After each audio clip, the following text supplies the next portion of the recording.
Hi അസ്സലാമു അലൈക്കും. Welcome back to Faseela vlog.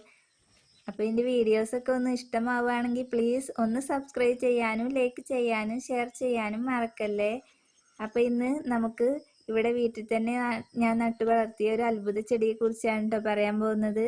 ഒരു ഒറ്റമൂലിയാണിത്. അപ്പോൾ ഈ ചെടിയെ നമുക്കൊന്ന് പരിചയപ്പെടാം കേട്ടോ. ചതുരത്തിലുള്ള തണ്ടുകളുള്ള ചെടിയാണ് കേട്ടത്. ഇതിൻ്റെ പേരാണ് ചെങ്ങലം.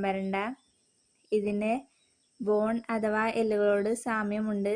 സംസ്കൃതത്തിൽ ഇതിൻ്റെ പേര് അസ്ഥി ശൃംഖല, അസ്ഥി സംഹാരി എന്നൊക്കെയാണ് കേട്ടോ. മലയാളത്തിൽ ഇതിനെ ചെങ്ങലം എന്നും പറയും. വേനൽക്കാലങ്ങളിൽ പോലും അധികം പരിചരണങ്ങളില്ലാതെ വളരുന്ന ഒരു ഒറ്റമൂലിയാണ് കേട്ടത് ചെങ്ങലം എന്ന് പറയുന്നത്. വാദം, കഫം ഇങ്ങനെയുള്ള ദോഷങ്ങളൊക്കെ ശമിപ്പിക്കാനുള്ള കഴിവ് ഇതിനുണ്ട്.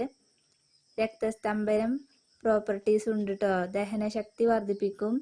ഒടിവ്, ചതവ്, ഇടിവ് എന്നിവയ്ക്കൊക്കെ ഇത് എണ്ണ തയ്യാറാക്കിയിട്ട് പുരട്ടിയ പെട്ടെന്ന് എല്ലുകൾ ഹീലാവും കേട്ടോ, കൂടിക്കിട്ടും.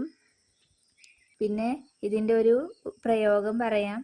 ഒടിവ്, ചതവ്, ഇടിവ് ഉള്ള ഭാഗങ്ങളിൽ ഇത് ചതച്ച് അരച്ച് പുരട്ടി വെച്ച് കെട്ടിയാൽ പൊട്ടിയ എല്ലുകൾ കൂടാൻ സഹായിക്കും.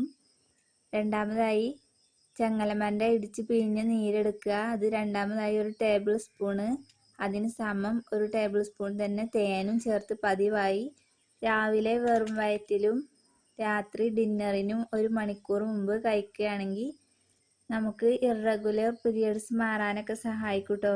ഇതിന് പ്രത്യേകിച്ച് സൈഡ് എഫക്ട്സ് ഒന്നുമില്ല. പിന്നെ ഇത് കറി വെച്ചൊക്കെ ഉപയോഗിക്കാം കേട്ടോ. ചമ്മന്തി ഉണ്ടാക്കിയിട്ട് കഴിക്കാം.